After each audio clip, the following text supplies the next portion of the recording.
الرحمن الرحيم الحمد لله رب العالمين والصلاة والسلام على رسول الله وعلى آله وصحبه أجمعين أما بعد السلام عليكم ورحمة الله تعالى وبركاته. Last week we started the discussion on chapter 14, Babul Riba, the chapter of Riba, and we were trying our best to lay down, to establish, to set forth the foundations concerning Riba in Arabic, in English, Islamically, and outside of Islam as well. Now, as the introduction to the chapter and to such an important and dangerous, deadly, yet indispensable concept. Listen carefully to those words. Dangerous, deadly, and definitely what? Indispensable. All of this we were explaining last night about riba. All right? And even if you think that you're not dealing with riba directly or indirectly, in most cases, that's what? Some Muslims say, I want to live in the countryside, I want to leave the city. Okay, well, people who live in the countryside, people who live on their farms, how do they make their money? What do they do? Where do they go to sell their goods? The city. Right? The city slickers need their milk, their buttermilk, their fleece, their leather, all right? The different sausages that they make, and cakes and jams and preserves, rhubarb pie, right? A farmer's market. Where's the farmer's market? In the middle of what? The city. Train stations, different parks, Union Square, whatever the case may be. They have the farmers markets, in which these farmers who live away from the city, this is organic, meat, this is organic, such and such, this fish is such and such, this is bacon, such and such, right? The honey, the jam, the liquor, all the things that these different farmers sell. The organic peaches and plums, they smell different, they feel different, they're much more costly, right? These blueberries and raspberries and these preserves and things, Amish, so on and so forth. They make their money by trading with the filthy, overcrowded, degenerate, backwards city slickers. So oftentimes people, they think, oh, I'm good, but in actuality, what? And if you go off of the grid, quote unquote, what does it take to get off of the grid? You got to be what? On the grid, and you got to have enough money to do what? To get off of the grid. So getting off the grid requires you to be on the grid. Is this not the case? You got to buy it from somewhere, do this, so on, build the house, make your own, power thingy, know this and that. You got to be on the grid, right? The concept, say, person, I'll use a VPN. I don't want them, tracing me or, filtering my information, blah, blah. In order to get the VPN, to install it, you're using what? You're using the traditional internet. To get the you get the point I'm trying to make? So you got to be mindful. You got to be mindful now. All right, so all of those things we were discussing last week, and there's much more to discuss. And then we mentioned the only hadith in the chapter, hadith number 1021, which is the narration of Abu Sa'id al-Khudri, radiyallahu anhu, which is considered to be a foundation concerning this whole discussion, right? In which the hadith says, لا تبيع الذهب بالذهب إلا مثلا بمثل. Never sell gold, never trade gold for gold, never exchange gold, إلا مثلا بمثل, يعني وزنا بوزن. The weight, the kamiyya, and not the kayfiyya. The weight of the gold that you're trading has to be equal. Gram, ounce, ounce. Regardless of the type of gold. Rose gold, yellow gold, 14 karat, 21 carats, 16 carats, 12 carats, doesn't matter. An earring, a coin, a nugget, a bar, a watch. What's important is the what? The weight has to be equal.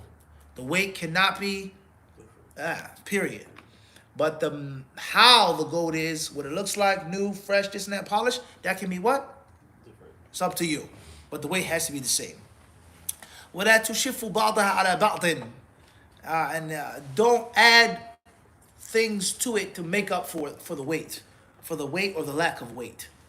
The trading has to be equal weight. And you can't add other materials to it to make up for the lack of equality in the weight, the iniquity in the weight. The hadith then states, وَلَا تَبِيعُ الْوَرِقْ يعني الْفِضَّةِ إِلَّا بِالْوَرِقْ يعني الْفِضَّةِ إِلَّا مِثْلًا بِمِثْلٍ يعني الْوَزْنِ. And don't trade silver for silver unless there's total equity concerning the weight. The nature of the silver can differ, but the weight of the silver that's being traded must be what? Equal. وَلَا تُشِفُّ بَعْضَ عَلَى بَعْضٍ وَلَا تَبِيعُ مِنْهَا غَائِبًا بِنَاجِزٍ. And it has to be in the same city. The gold and the silver cannot be traded, cannot be exchanged for debt or consignment. I'm going to go get it. I'll be right back. Everyone understand this? Even though we explained that the contract can be made even if the gold and the silver is coming. But you can't get up and walk away and finalize the deal. Right? We explained all of that last week. Now, Hamza? No. We explained all of that last week. And we also read from Noah's Sharh, may Allah have mercy upon him, explanation of Sahih Muslim. What do the scholars of Islam say concerning riba? And that they unanimously agree that riba is haram, even though they differ on many rulings and regulations of riba. Abu Hanifa, Malik, Shafi'i, Ahmed, their disciples, they differ on certain things. But they unanimously agree that riba is impermissible and unlawful. But what constitutes riba, and what are some of the different technicalities and the dynamics of the riba? Everybody clear on this so far? We explained all of that last week, and we said that that's very important concerning understanding 2024. And that many people will think that an act is riba, a house, a car, a boat, a college tuition, etc. But in actuality, it may not be. Or a person thinks that it's clean from riba, but in actuality, it is. Or a person may avoid the riba, but there are other Islamic things which are unparalleled, things which are un-Islamic in the contract. Right? We explained all of that last week as well. Now, why does the Prophet ﷺ speak about gold and silver first? What's the wisdom behind that? And what did the Prophet ﷺ say concerning food stuff, concerning dry goods, dates, barley, salt, and flour, the whole wheat flour, the burr, right? And can a person make the same ruling on other matters, other things besides those four? We explained this, remember? Is it because it's weighed? Is it because it is measured through volume? Is it because it is currency? And how that applies to what is or what isn't riba, because the Prophet ﷺ didn't mention all things in that one hadith. The Prophet ﷺ, he never mentioned pepper, coriander, turmeric, right? The Messenger of Allah ﷺ, he didn't mention oatmeal. A person can trade and weigh oatmeal, right? But it's not mentioned in the hadith. But does it apply to the same as the barley and the dates? It's stored. It's a staple food stuff, right? So on and so forth. Now, so different ins and outs concerning that among the people of knowledge. We explained all of that last week. Please go back to the class. If you were at the class, then obviously you should have made review and revised that. So tonight, bidnillahi ta'ala, before we go forward to the next chapter, I'm going to read an article from one of my favorite websites, which is a very interesting article. I think you should all read the article as well from Wikipedia. And the name of the article is Usury. U-S-U-R-Y. You can pull it up on your phone now. Read it along with me if you like. Inshallah ta'ala. And the artwork and the images are very, very interesting and intriguing if you look at them. Go ahead, pull it up. It's not going to hurt. Inshallah. Usury. All right. It says here, usury is the practice of making unethical or immoral loans that unfairly enrich the lender. So far we benefit that the term usury in English pertains to what type of riba in Arabic in Islam? Quickly. Riba al-fadl. Yes, it pertains to nasi'ah, yes. And it doesn't mention, or it's not talking about what? Riba al-fadl. So this article right now in English shows us that the term usury is used pertaining to only one of the two types of riba. And that's riba nasi'ah. I lend you 500, you pay me back 600. Everybody clear on this? But the bartering, the salt, the dates, the this, the that isn't mentioned under, all right, considered a loan. So therefore, it is the practice. So usury is the practice, and usury isn't the actual thing itself, the profit or the money. Everybody understand this? But they said it is the what? The thing itself. The practice, not the thing. The practice. All right. It says it is the practice of making unethical, infringing upon one's ethics, or immoral loans. Profitable, but immoral. Bring profit to your bank, to your pocket, to your coffer, to your sack, to your shoebox. But bring damage and ruin to your soul. All right, to your insides. Everybody clear on this? Very important to understand the words. It then states that unfairly enrich the lender, i.e., if the lender is enriched through investment, whatever profits, hard work, then it's what? Alhamdulillah. God wills it. Right? That's not my fault that I got it like that. Right? Alhamdulillah. Allah is beautiful and He loves beauty. So the lender or any person making a business endeavor, a person being enriched, having money, that isn't the problem. But the problem, the lender becomes what? Unfairly enriched. Breaking the back of the one he's loaning and lending the money to. I would understand this? Increasing, putting you in further trouble, allowing you to drown in the riba, in the debt. All right? Moving forward, they didn't say the term may be used in a moral sense, condemning taking advantage of others' misfortunes, or in a legal sense, when an interest rate is charged in excess of the maximum rate that is allowed by the law. Now, pay close attention. Pay close attention now to that sentence. Is that the word usury can be used pertaining to morality.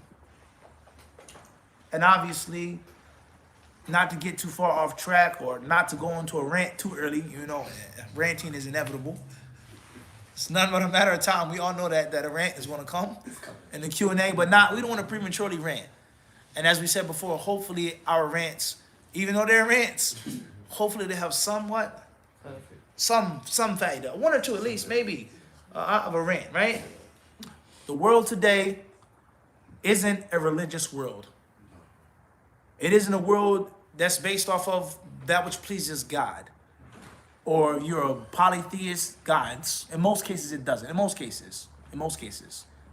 There are people who are religious, pious, Muslim, whatever they are. But in most cases, secular. Right? Cash rules. So it's very hypocritical when a Muslim cleric, such as yourself, is interviewed and asked the question about the Prophet's marriage to Aisha. Or the Prophet's, dealing with these people, blah, blah, and they say, is that moral? That's immoral. What are we talking about? Right now, we're in a college. We're in a university, right? Are we talking about morality? Or are we talking about world politics, secular laws? How did the track just switch? There is no one religion. There is no one way of everybody's accepted. But when you interview me, now you're talking about you're a godless person. You've acknowledged that you're a godless person. But you ask me a question using the word moral or immoral. That shouldn't even come up. It should never be an issue of morality. It should be an issue of law. World law. Man-made law. Modern law. Progressive, modern, liberal, diplomatic, democratic, what? Law. Morality is an issue that pertains to the soul.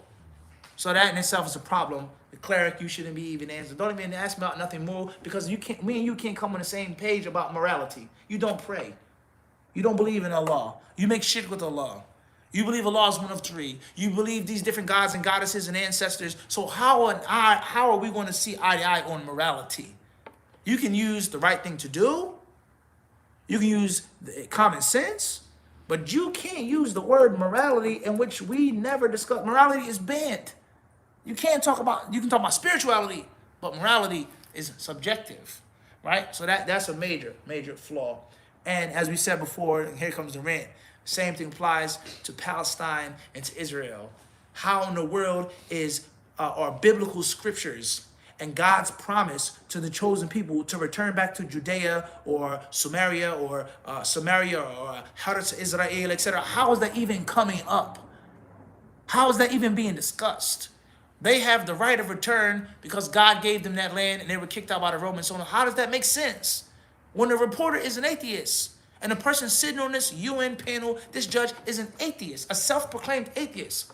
How are they even allowed to claim what God promised them? Well, my God told me to kill you.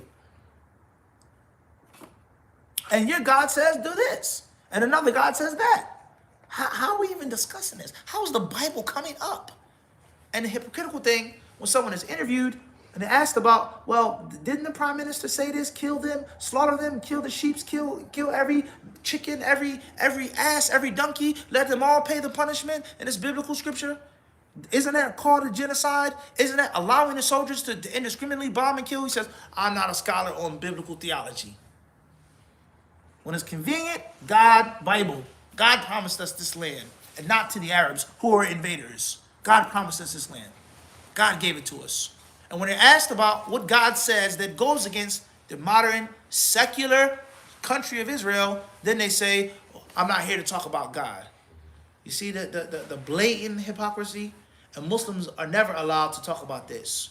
If a Muslim says that God has commanded us to fight and to defend and to spread Islam, you're a terrorist, you're an extremist, you're a fundamentalist, you're a Wahhabist, you're etc. But the Israeli person can clearly say, we have the God-given right, the inherent right, and the obligation to defend ourselves, and this is our land that's promised us by God. We are the chosen people. We were kicked out by the Romans, and we have returned. Right? It's extremely interesting, let alone the other major loopholes in that whole entire argument. How many people are living in Palestine, taking the land from its inhabitants, Christian, Jewish, and Muslims, Arabs, whatever you want to call them, that weren't even descendants of the Jews that were kicked out by the Romans, that accepted Judaism hundreds of years, thousands after that.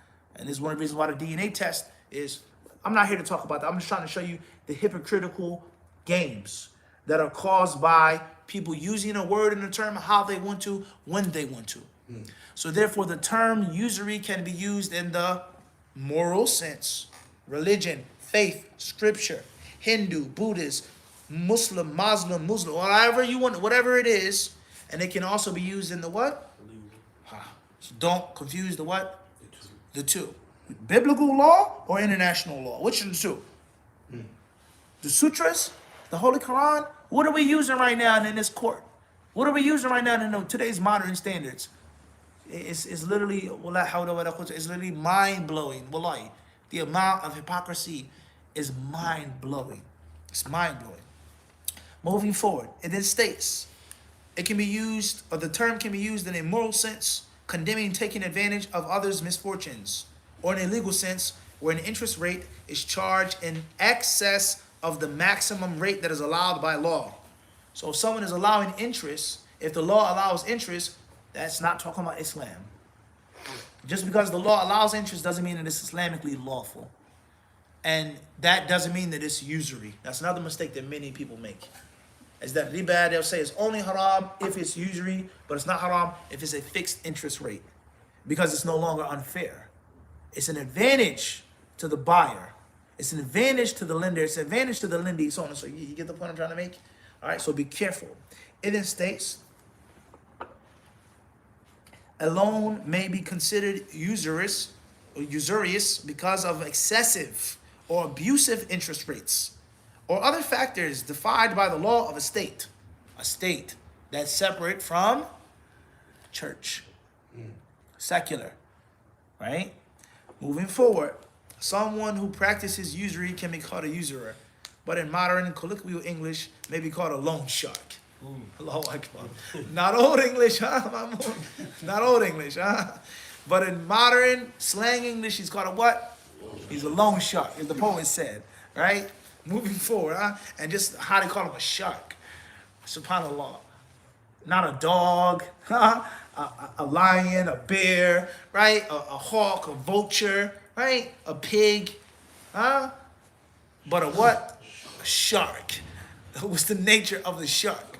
All right, shark is a real smooth type of fellow, right? Seamlessly floating, going through the water. His whole entire body is muscle. Any fat on the shark? I'm not an expert on aquatic, right? Wildlife, but this is a serious question. Is there fat on a shark? Does a shark have fat on his body? Maybe some blubber, perhaps cold, Allahu alam, right? But we know for sure that the shark in general is a what? Pretty, like all muscle, like a snake. So the nature of its movements, its teeth, its jaws, how it can digest, right? Why do they call him a loan shark? When you owe that money and you can't pay, huh? What's going to happen? And when the shark smells blood, you get the point. Moving forward, in many historical societies, including ancient Christian, Jewish, and Islamic societies, usury meant the charging of interest of any kind. All right, everybody clear on this? All right, the Muslims or the Muslims, all right, they can't say Muslim. It's impossible to say. They can't pronounce it with an S, right? So the Muslims are the jihadists, the terrorists, the Wahhabis, the fundamentalists, etc. If they took control over this city, there would be Sharia law, and they would cut off the heads and throw the homosexuals off buildings, and they would do this to women, etc., etc., etc. And if it was a Christian state, you wouldn't be doing this, that, this. None of the stuff that you enjoy, you wouldn't be doing if it was a Christian state. So don't be stupid. This way of life that you fear and that you're afraid of and that's extreme and fundamentalist is also a what? A Christian way of life or a Jewish way of life. Don't single out the Muslims.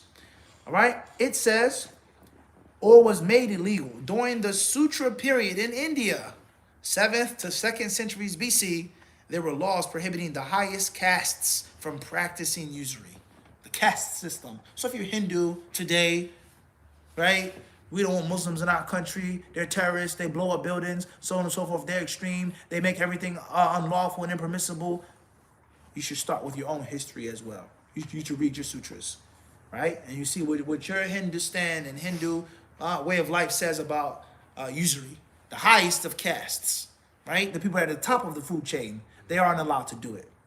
Moving forward, similar condemnations are found in religious texts from Buddhism, Judaism, ribat in Hebrew, that's the word used. Christianity and Islam, riba in Arabic. At times, many states from ancient Greece to ancient Rome have outlawed loans with any interest, though the Roman Empire eventually allowed loans with carefully restricted interest rates because we know the nature of the shark. If we're going to allow interest, it has to be carefully laid down because the shark is a vicious animal. And the moment any blood is in the water, it's going to rip and tear and shred. So the kuffar themselves, those mushriks, ancient Roman Greece, they knew the danger and the harm of it. And that even if we do allow some of it, it has to be what? It has to be kept under control. Moving forward. The Catholic Church in medieval Europe, as well as the Reformed churches, regarded the charging of interest at any rate as sinful, as well as charging a fee for the use of money, right? Such as at a bureau de change. Religious prohibitions on usury are predicated upon the belief that charging interest on a loan is a sin. History. Usury in the original sense of any interest was denounced by religious leaders and philosophers in the ancient world, including Moses, Plato, Aristotle, Cato, Cicero, to the end of that list, including Buddha and Muhammad. Certain negative historical renditions of usury carry with them social connotations of perceived unjust or discriminatory lending practices. The historian Paul Johnson comments, most early religious systems in the ancient Near East and the secular codes arising from them did not forbid usury. These societies regarded inanimate matter as alive, like plants, animals, and people, and capable of reproducing itself. Hence, if you lent food money or monetary tokens of any kind, it was legitimate to charge interest. Food money in the shape of olives, dates, seeds, or animals was lent out as early as c. 5000 BC, if not earlier, among the Mesopotamians, Hittites, Phoenicians, and Egyptians. Interest was legal and often fixed by the state, but the Hebrew took a different view of the matter. So right now, let's just ask a question. In the state of Israel, and obviously our class is not about that, but let's just ask a question. Does there exist interest? Let's Google it. Let's see what we see. See what we find. Are there interest-based banks, loans, mortgages in Israel? Let's see.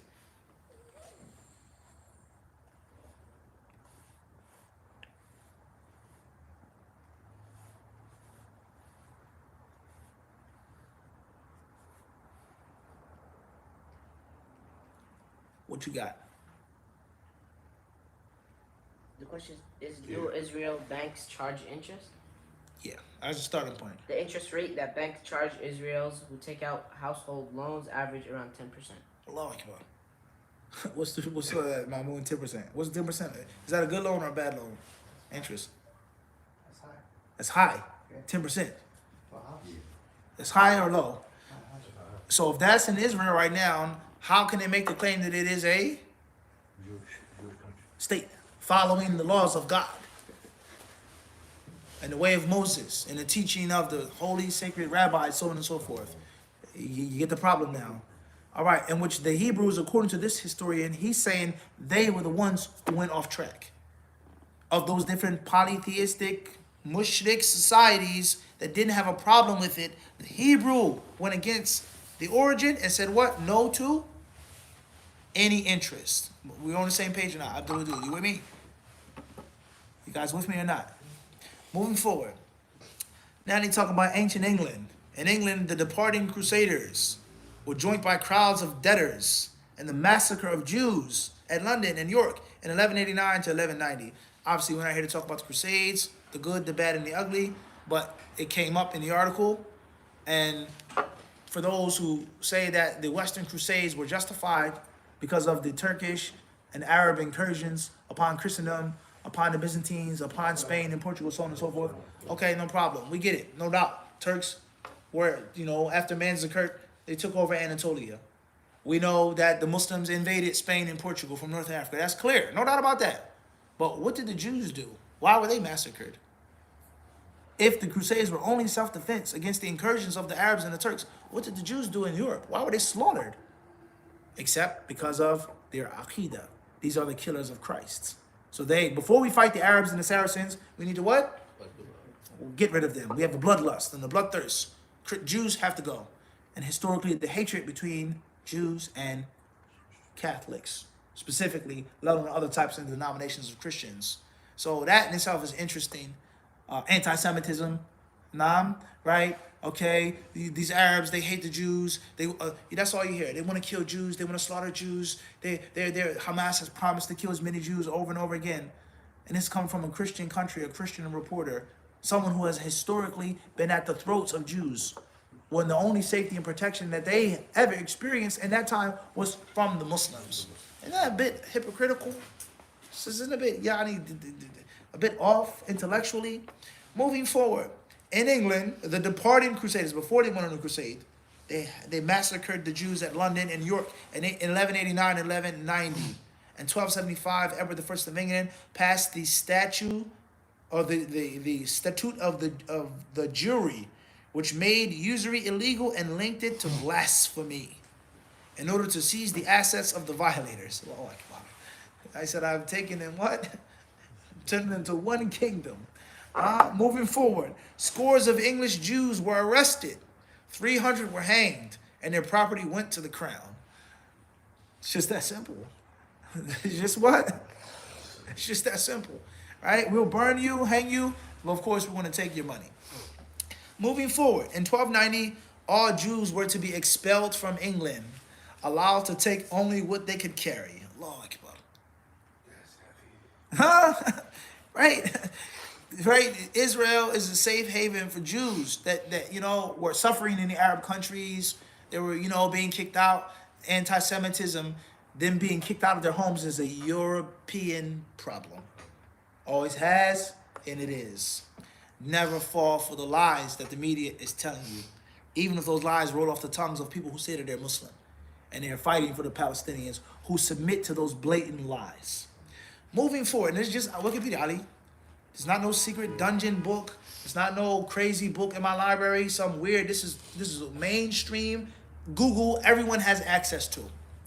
The article then says, in 1290, all Jews were to be expelled from England, allowed to take only what they could carry. The rest of their property became the crown's. Usury was cited as the official reason for the edict of expulsion. However, not all Jews were expelled. It was easy to avoid expulsion by converting to Christianity. Many other crowned heads of Europe expelled Jewish people, although again, converts to Christianity were no longer considered Jewish. Many of these forced converts still secretly practiced their faith. The growth of the Lombard bankers and pawnbrokers who moved from city to city was along the pilgrim routes. All right, moving forward, in the 16th century, short-term interest rates dropped dramatically from around 20 to 30% to around 9 to 10%. Imagine that, 20%. That's $20 out of every 100. That's a heavy rate. Now I'm breaking your back and clearly unfairly enriching the lender. All right. Article then states, this was caused by refined commercial techniques, increased capital availability, the Reformation, and other reasons. The lower rates weakened the religious scruples about lending at interest, although the debate did not cease altogether. So they silenced the clergy, they shut up the priests, the cardinal, the pope, the bishop, by doing what? Turning down the interest rate. You understand that last sentence? Mm-hmm. What's the big deal? All right, Colossus, we took it down too? Is that okay? And they took away the oomph of the religious condemnation of it. Everybody understand this? So in a Christian society, there's not supposed to be any usury. In a Jewish society, there's not supposed to be, you know what? In a Buddha, wahakadha. It's not just an Islamic thing. Moving forward, the 18th century papal prohibition on usury meant that it was a sin to charge interest on a money loan, as set forth by Thomas Aquinas in the 13th century, because money was invented to be an intermediary in exchange for goods. Now we're talking about the fadl, exchange. Gold for gold, salt for salt, barley for salt, barley for gold, raisins for silver. It is unjust to charge a fee to someone after giving them money. This is because transferring ownership of property implies the right to use that property for its purpose. Accordingly, if a man wanted to sell wine separately from the use of wine, he would be selling the same thing twice. He would be selling what does not exist, wherefore he would evidently commit a sin of injustice. Charles Eisenstein, Charles Eisenstein, has argued that a pivotal change in the English-speaking world came with lawful rights to charge interest on lent money, particularly in 1545, or the 1545 Act, an act against usury of King Henry, so on and so forth. Roman Empire. Banking during the Roman Empire was different from modern banking. During the Principate period, most banking activities were conducted by private individuals who operated as large banking firms do today. Anybody that had any available liquid assets and wished to lend it out could easily do so. It wasn't controlled by the government. It was independent, separate bankers who dealt with it and not controlled by the government. The annual rates of interest loans varied in a range of 4 to 12%. But when the interest rate was higher, it was typically not 15 to 16%, but either 24% or 48%. Imagine that. They quoted them on a monthly basis. And the most common rates were multiples of 12. Monthly rates tended to range from simple fractions to 3 to 4%, perhaps because lenders used Roman numerals. Money lending during this period was largely a matter of private loans advanced to persons persistently in debt or temporarily, so until harvest time. Mostly it is undertaken by exceedingly rich men prepared to take on a high risk if the profit looked good. Greed. The man is already rich. You understand this now? He already has more than what he needs. That's number one. Number two, if it's nice, it looks good, the prey looks juicy, then we'll what? We'll take a small risk. And then that is cowardice and lack of tawakkul. You only fight on a battlefield when the odds are, perfect. Everything's perfect. You're a boxer. You'll only fight a fighter that you confidently believe that you can beat and knock out. Someone that you feel is equal to you, someone that can threaten you, someone that can hurt you, you duck him. How much respect will you have as a boxer, Azim? Not much, right? Everyone understand the cowardice mindset of riba? It's big, fat, juicy profit, small risk, now I'll go after it, right? Moving forward. Mostly, all right, it says here, investment was also regarded as a matter of seeking personal profit, often on a large scale. Banking was of the small backstreet variety, run by the urban lower middle class of petty shopkeepers. By the 3rd century, acute currency problems in the empire drove such banking into decline. The rich who were in a position to take advantage of the situation became the moneylenders when the increasing tax demands in the last declining days of the empire crippled and eventually destroyed the peasant class by reducing tenant farmers to serfs, i.e., slaves. A tenant farmer. You're free to go, but at the same time, you aren't. You're attached to this piece of land. Hence, we have the word landlord. A serf. There's another way of saying a slave. A little different, give or take. Some things better, some things worse. And a serf is attached to the land. You can't go nowhere. You're a slave of this land. To farm it, to toil it for however long. Everyone understand this? When was serfdom abolished in Europe? Who was the last European country to abolish serfdom? Anybody know? Anybody have a guess? Who are the history guys? Who was the last European country to abandon serfdom? Moving forward. Cicero, in the 2nd book of his treatise, all right, he says here, of whom, when inquiry was made, what was the best policy in the management of one's property, he answered, good grazing. What was next? Tolerable grazing. France. What 3rd? Bad grazing. What 4th? Tilling. And when he had interrogated him, inquired, what do you think of lending at usury? Then Cato answered, what do you think of murder? Allahu Akbar. Killing you. Religion, Judaism. Jews are forbidden from usury in dealing with fellow Jews, although not exclusively. Lending is to be considered zadaqah. I'm not making this up. Tayyib. And it says with an S, sidaqah.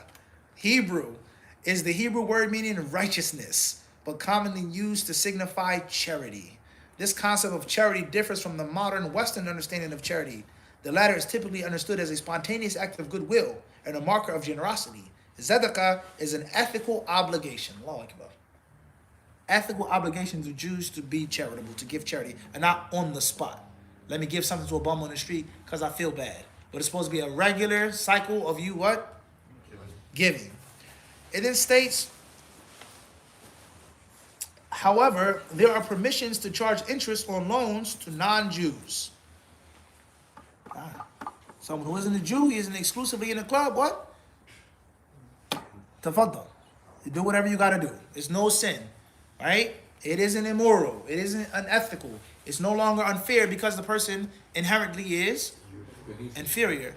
And if you look at the Palestinian conflict or war or genocide or slaughter, whatever word you want to use, there's no way you can tell me that the numbers themselves, forget the statements and the behavior, but the numbers don't show that mindset. That for every Jew that was killed on October the 7th, we have to kill 200, 300 Arabs. You can say what you want. They asked the Secretary of State, our beloved country, what's his name, Blinken? He said, what, does a Jewish life matter more than an Arab life or a Palestinian life? And he kept a straight face, a poker face, and he said, what? No, of course not. But just look at the what? Look at the numbers. Supposedly 1,200, some people say 1,300, some people say 1,400. Were all of them killed by those Hamas terrorists, paragliders, soaring over the borders with, whatever the case may be? Or the Israelis who kill other people? What's important is 1,200, let's say. Fair enough number? And you compare that to 30,000, 27,000, 26,000, and you see the mindset. All right, everyone understands? It's a different mindset now. All right, restricted to cases when there is no other means of subsistence. If we nowadays allow interest to be taken from non-Jews, it is because there is no end to the yoke and burden king and ministers impose on us. And everything we take is the minimum for our subsistence. And anyhow, we are condemned to live in the midst of the nations and cannot earn our living in any other manner except by money dealings with them. Therefore, the taking of interest is not to be prohibited. Mind-blowing. We live among these Gentiles. They have the yoke around our necks. We're under them. They treat us like trash. Therefore, we have no choice but to financially exploit. Why don't you make hijrah? Why don't you move? Why do you live among them? Why do you stay there? Moving forward. And obviously, whose speech is that? Is that the speech of Moses, the disciples of Moses? Is that Torah, right? Is that found in this scripture? Is that Talmudic? That's a long discussion in itself. Moving forward, this is outlined in the Jewish scriptures, specifically in the Torah. If thou lend money to any of my people, even to the poor with thee, thou shalt not be to him as a creditor, neither shall ye lay upon him interest. Torah says a thing, later on, obviously a different story. Next passage states, take thou no interest of him or increase, but fear thy God, and that thy brother may live with thee. Thou shalt not give thy money upon interest. Thou shalt not give him thy money upon interest, nor give him the victuals for increase. Similar to what? How many verses which taqwa is mentioned along with? Staying away from riba. The connection is there. And that taking it, eating it, receiving it is going to infringe upon the fear of God. Next passage states, thou shalt not lend upon interest to thy brother. Interest of money, interest of victuals, interest of anything that is lent upon interest. Unto a foreigner thou mayest lend upon interest. But unto thy brother thou shalt not lend upon interest, that the Lord thy God may bless thee and all that thou puttest by hand unto, and in the hand whither thou goest in to possesses it.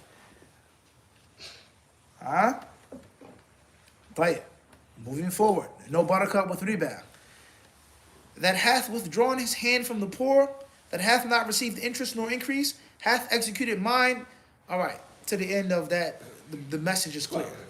It says, Johnson contends that the Torah treats lending as philanthropy in a poor community whose aim was collective survival, but which is not obliged to be charitable towards outsiders. A great deal of Jewish legal scholarship in the early and high Middle Ages was devoted to making business dealings fair, honest, and efficient. As Jewish people were ostracized from most professions by local rulers during the Middle Ages, the Western churches and guilds, they were pushed into marginal occupations considered socially inferior, such as tax and rent collecting and money lending. Natural tensions between creditors and debtors were added to social, political, religious, and economic strains. Financial oppression of Jews tended to occur in areas where they were most disliked. And if Jews reacted by concentrating on money lending to non-Jews, the unpopularity and also, of course, the pressure would increase. Thus, the Jews became an element in a vicious circle. The Christians, on the basis of the biblical rulings, condemned interest-taking absolutely. And from 1179, those who practiced it were excommunicated. Catholic autocrats frequently imposed law, etc. So that's a problem in itself. You create a monster and then condemn and blame that monster. So dealing with money, dealing with finances, dealing with economics isn't Christ-like, right? According to what we read. It's immoral. It's a sin, okay? So therefore, let the dirty, filthy, ostracized scoundrel Jews of society, let them deal with the money. And then when they became powerful, having a monopoly over, then we call them what? You get the problem? That's a mushkil. You can't create a monster and then shame and blame that monster that you created. All right, then it says Christianity, Bible. The Old Testament condemns the practice of charging interest on a poor person because a loan should be an act of compassion and taking care of one's neighbor. It teaches that making a profit off a loan from a poor person is exploiting that person. Exodus 22, 25, 27. Similarly, charging of interest, Hebrew, Romanized, or the taking of clothing as a pledge is condemned in Ezekiel 18. All right? The New Testament likewise teaches giving rather than loaning money to those who need it. And if you lend to those from whom you expect repayment, what credit is that for you? Even sinners lend to sinners, expecting to be repaid in full. But love your enemies, do good to them, and lend to them, expecting nothing in return. Then your reward will be great, and you will be sons of the Most High. For he is kind to the ungrateful and wicked, but merciful just as your Father is merciful. Luke 6:34 to 6:36. Church councils. The first council of Nicaea in 325 forbade clergy from engaging in usury. For as much as many enrolled among the clergy, following covetousness and lust of gain, have forgotten the divine scripture which says, he has not given his money upon usury. Moving forward, at the time, usury was interest of any kind. So the word itself evolved. Back then, usury meant $1, one gold coin, or if it was a gross amount. Nowadays, people use the term for a gross amount, which isn't agreed upon, which is clearly exploitative, which breaks the back of the one who's taking out the loan, so on and so forth. Moving forward. Nearly everywhere, the crime of usury has become so firmly rooted that many, omitting other businesses, practice usury as if it were permitted, and in no way observe how it is forbidden in both the Old and New Testament. We therefore declare that notorious usurers should not be admitted to communion of the altar or receive Christian burial if they die in this sin. Whoever receives them or gives them Christian burial should be compelled to give back what he has received, and let him remain suspended from the performance of his office until he has made satisfaction according to the judgment of his own bishop. What does that sound similar to today? You gotta make clear Toba. Clarify your Toba. And that Toba has to be officiated by a what? 2 stages. A bishop, clergy. And we will determine when you're allowed back to the altar and when you can be buried as a Christian. The Prophet ﷺ, he feared us imitating the Jews and the Christians. The Council of Vienna made the belief in the right to usury a heresy in 1311. Kufr, ridda. A heretic only practices usury, and condemned all secular legislation that allowed it. Allahu Akbar. All what? Secular. You don't live in a Christian state or a Christian country. Just as you fear Sharia law, you should also fear Christian law. You should be afraid of the clergy. The clergy kill people too. The clergy will burn homosexuals alive as well. The clergy will hang witches accused of being a witch, right? The clergies prohibit you dressing like this and drinking and all other things that you do. The clergy is against that as well. And the clergy has used severe violence against anyone who is an enemy of Christ and an enemy of God and a heretic, a sinner, a wretch. So you can never accept that premise. Someone says, do you believe in Sharia law? The first thing you ask them, do you believe in Christian law? Not, oh, it's different. We only cut off hands if, it's not reckless. Do you believe in what your book tells you? And what the holy men of God, of your religion, what they said in this century and that century. This reform was a secular reform. This law was a secular law. It was not a law based off of the way of Christ. You are not Christ-like. Your country isn't Christ-like. It's a secular country that has forgotten Christ. Illa qalilan. Except for a little. Maybe on Sunday. Or every now and then. Right? God bless you, or hallelujah, or praise the Lord every now and then. But you have forgotten his message and his way. Moving forward, serious suggestions have been made to us that the communities in certain places to the divine displeasure and injury of the neighbor in violation of both divine and human law. Allahu Akbar. Let's repeat that one more time. Serious suggestions have been made to us that communities of Christians, people who supposedly follow Christ, in certain places to the divine displeasure. Displeasure to God Almighty. And the injury of the neighbor, the person whose tent or hut is next to yours, in violation of both divine and human law. So Christianity is supposed to have a law. The thing that makes the Muslims bad is that we actually have preservation of our law. Our law is conserved, it's preserved, and we believe that it's obligatory to stick to it and follow it. That's the fork in the road. Christians today are secularized, modernized, so on and so forth, rised, whatever, and they believe that you can do whatever you want as long as you have God in your heart. You go to church on Sunday, it doesn't matter what you wear. Let alone the rules have been lost. There is no chain of narration. It's gone. It's distorted. It's twisted. And that's what they want Islam to be. They want Islam to be finally, once and for all, reformed. Once and for all. All right? Moving forward. By this, it says, sometimes confirmed by oath, they not only grant that usury may be demanded and paid, but deliberately compel debtors to pay it. By these, let's move forward. Up to the 16th century, usury was condemned by the Catholic Church, but not really defined. It's condemned, but not what? They didn't have the specific knowledge on what exactly it is or is not. even though it's clear. Any interest paid, given, taken on a debt should be usury, according to what they had previously believed. All right. The Fifth Lateran Church and same declaration, Pope Sixtus, Pope St. Thomas, etc. Many, many, many things here. 15th century and 19th century, your man. You don't want to talk about now, right? Your guy, Martin Luther. Your guy, Martin Luther, opposed several forms of usury. Where was Martin Luther from? What country? And let's put the dots of coincidences together. Germany? He's German. You see where I'm going? Just a coincidence, right? Martin Luther was what? Was German. One of the countries, there are many, but one of the countries that is infamously, that has done so much harm to the Jewish people, to the Jewish race, tried to exterminate them, get rid of them, the Holocaust, mistreated them, abused them, was what country? Germany. The claims that Martin Luther had against the Catholics, against the Jews, etc., and put them in line with the claims of our infamous bad guy, the top bad guy, Adolf Hitler. What did he say about the Jews? Why did he want to exterminate them and get rid of them? You guys get the point? These things aren't coincidences. Martin Luther was German, and what? It's not a coincidence. And the concept of the usury, the lending, thy neighbor, a foreigner, exploitation, Christian, real Christianity, Catholic Christianity, so on and so forth. It's all relative.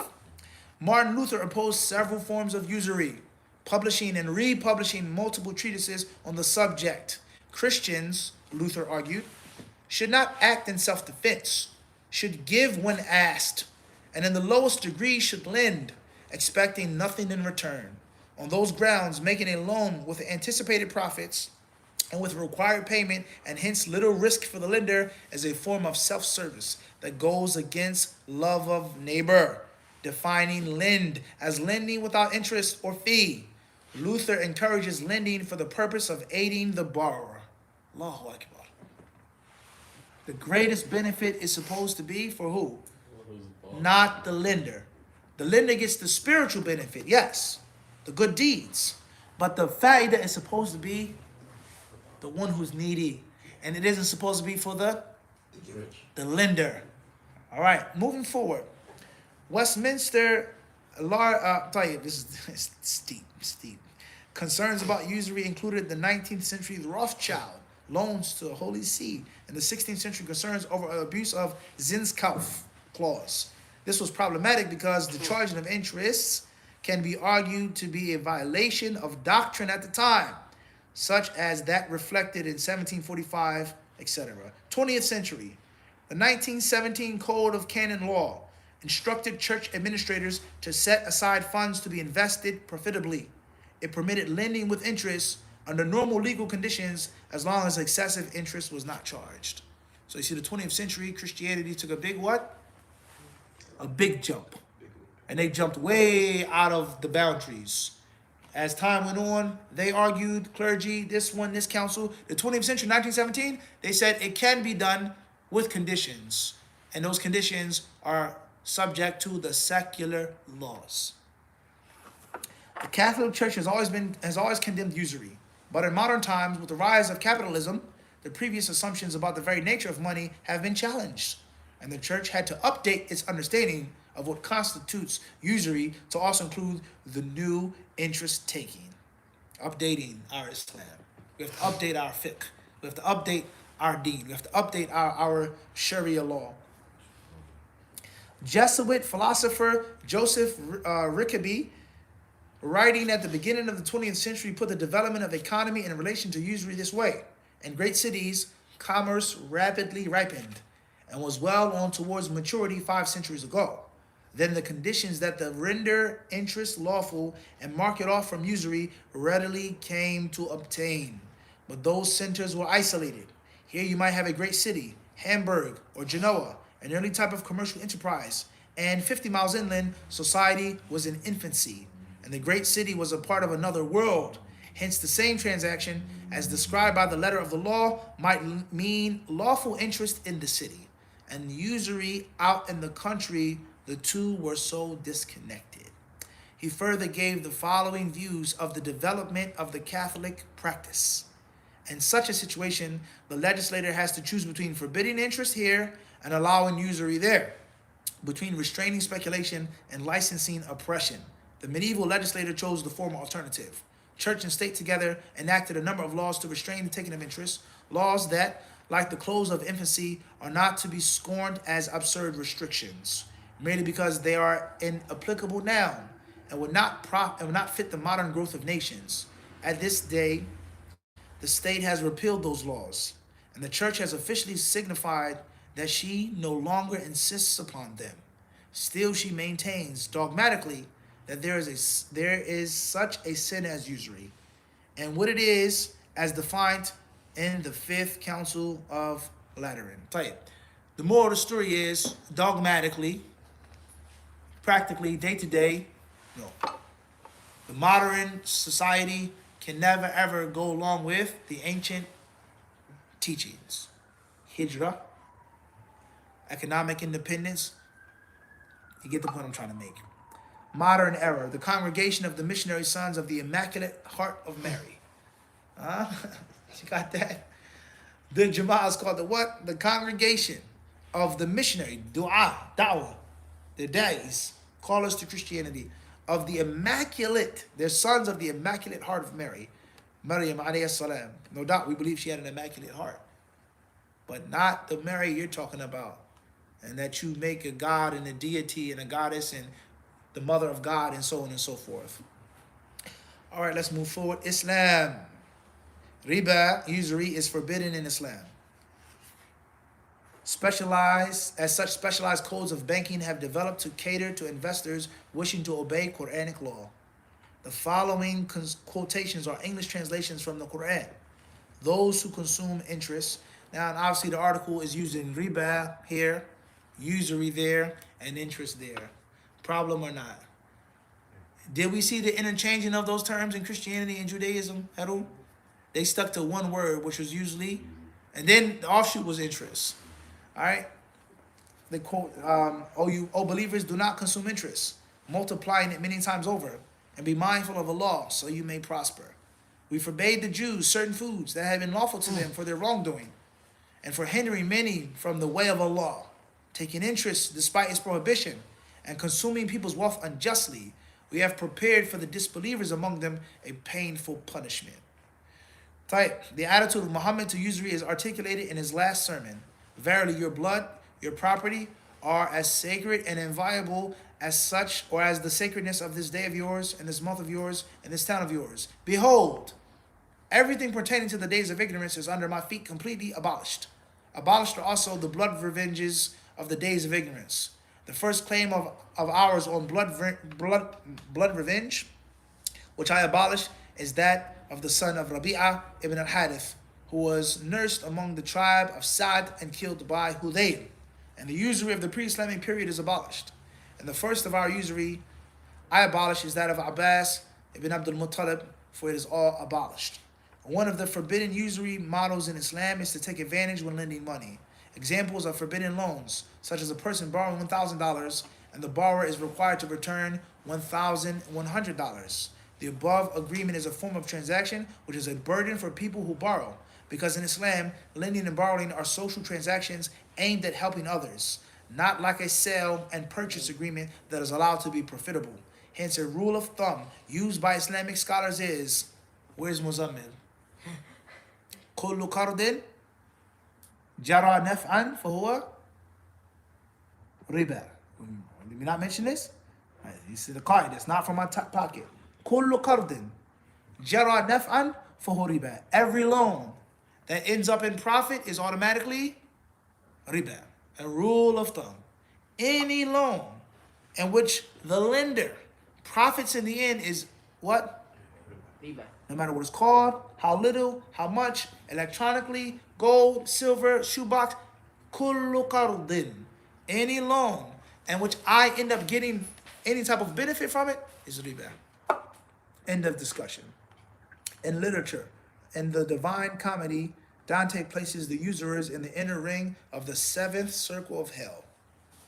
interest on loans, and the contrasting views on the morality of the practice held by Jews and Christians is central to the plot of Shakespeare's play, The Merchant of Venice. Antonio is the merchant of the title, a Christian who was forced by circumstance to borrow money from Shylock, a Jew.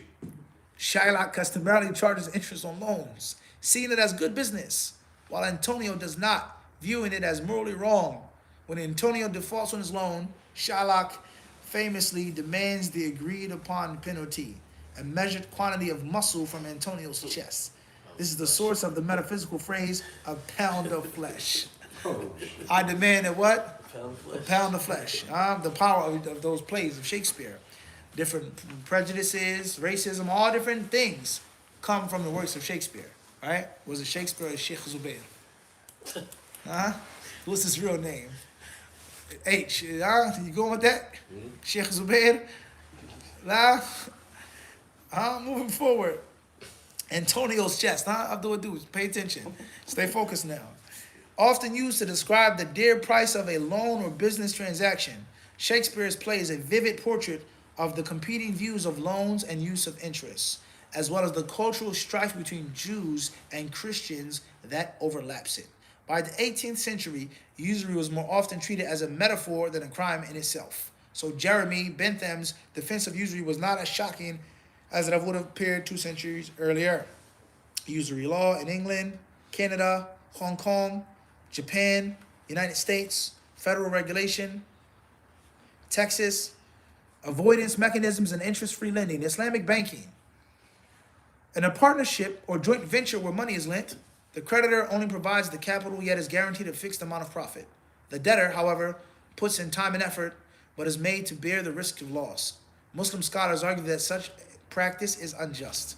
As an alternative to usury, Islam strongly encourages charity and direct investment in which the creditor shares whatever profit or loss the business may incur. Interest-free microlending. Growth of the internet internationally has enabled both business microlending through sites such as Kickstarter as well as through global microlending charities. Non-recourse mortgages. Zinskopf. And then it has, that's the last thing we'll read tonight. It says see also. Fadl Abdul Wadud. What does it say in see also? See also. Okay, it says chromatics, Christian finance, Chromatics. Read it again.